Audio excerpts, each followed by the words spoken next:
Hello, welcome back to segment 2 with Professor Gabe Vitalone.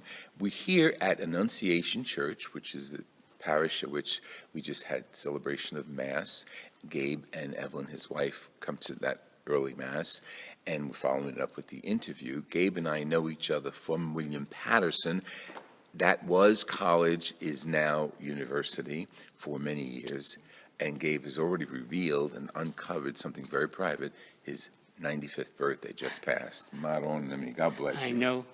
Can't believe it. You're going to give me some highlights of that, because this interview is going to go on forever. We left the last interview with you just meeting Evelyn. You were in Canada coaching. And where did you meet? Where did you and Evelyn meet? We actually met at a dude ranch at the Catskills. Stop it. It's funny. You are, interesting. And we had a bunch of guys that had a summer vacation, and we were looking for a place where there were girls. So we drove up to the Catskills, and we were trying to find a place where we wanted to stay. And there were three of us, and there were disagreements as to where we should stay. And we drove by at this dude ranch, and I looked out on the tennis court, and I saw this tall, stately girl dressed in white shorts, white blouse, broad shoulders. And I said, I have to meet that girl. And they started to tease me. Yes, she's going to pay a lot of attention to you, that sort of thing. I said, I have to meet her. We're staying at this hotel. Yeah. So we stayed at the hotel, and I met her every chance I got to talk to her. And now Evelyn is here, but she doesn't want to be on camera, so that's why we keep referring back. Yeah. She's right there. And how did that develop then? Well, I danced with her on the dance floor, and I asked her for a phone number, and she said no, and I kept pestering her for the phone number, and she said no. And then finally she said to me, I will give you my phone number once. If you remember it, you may call me. So she didn't write it out? She didn't write it out. Wow. So as soon as she gave me the phone number, I left her standing on the dance floor, ran over to the table and said, I need a pen. And they were all calling out numbers because they knew what had happened. And I was looking, no pen. I knew my friend was a carpenter, and he had a station wagon outside. I knew he'd have it in the glove compartment. Sure. I ran out the glove compartment, and no pencil in the glove compartment. But there was a bottle of iodine with a glass stopper. Yes, and I wrote the phone number down on a road map. And I didn't know, one, whether she gave me the right number or not. And two, I didn't know whether I remembered it. And when I called her later on, it worked out. You wrote it in blood. And that started it. And wow. Where was Evelyn living then? She was living in New York City. And you were your family and was I was still living in Yonkers? I was still living in Yonkers. I was in the Italian family, which is, he's in his 30s now, and he's not married. Yeah. About time he moves out. Isn't that funny? Tell me about your parents. Were they born here or? They were born here. They were first generation. Excellent. My grandmother, my grandfather, my grandmother died in the flu epidemic. Wow. My grandfather became mentally ill and spent most of my childhood in a mental institution.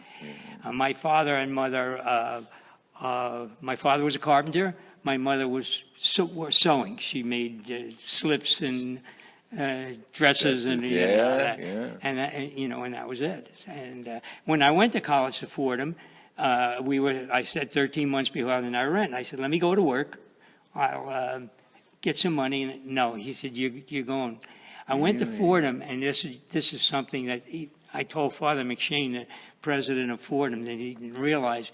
When I went to Fordham, it was $300 a year. He told me last week that it was $46,000. I paid inflation. It was $150 a semester.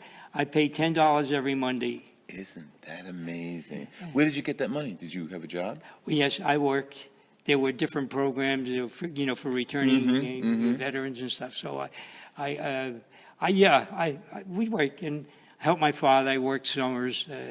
My brother and I delivered the groceries in the neighborhood for a couple stores. You had a vision that you wanted to go on for further education, and nothing hampered you, it seems. No, I didn't have a vision. I think it was my father's vision. Oh, that's good. That's good. Okay, I go mean, ahead. my father was it. He said I would go to college, and he said I would be a lawyer. The only thing is, it took me, 3 years in the Army and combat before I had the nerve to tell my father that I didn't want to be a lawyer. And he said, what do you want to be? And I said, I want to be a coach. And he said, sports are for bums. And Whoa. it was in that. Sorry, sports fans. No, but that's that was it. Sometimes I think he was right, though. But anyway, I came back from Canada, couldn't get a job again. Sure. Coaching jobs were all tied up. Went to see my high school coach again. He said, get your job in the elementary school. Okay. So I said, okay.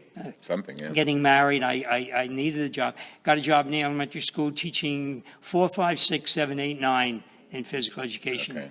Boys and girls on 4, 5, 6, and men on 7, 8, 9. Right. Did that for 1 year. My coach, again, said, I got a lead for you on another job in a neighboring town, White Plains, New York. They pay better. Why don't you go up there? I interviewed, got the job. So people have been watching you along. Oh, there's been... that's really... that was God watching over me. Thank you very much. Thank you very much. I mean, no, there's no doubt the spiritual side of me. I thought you were going to ask me about my religious training in early childhood.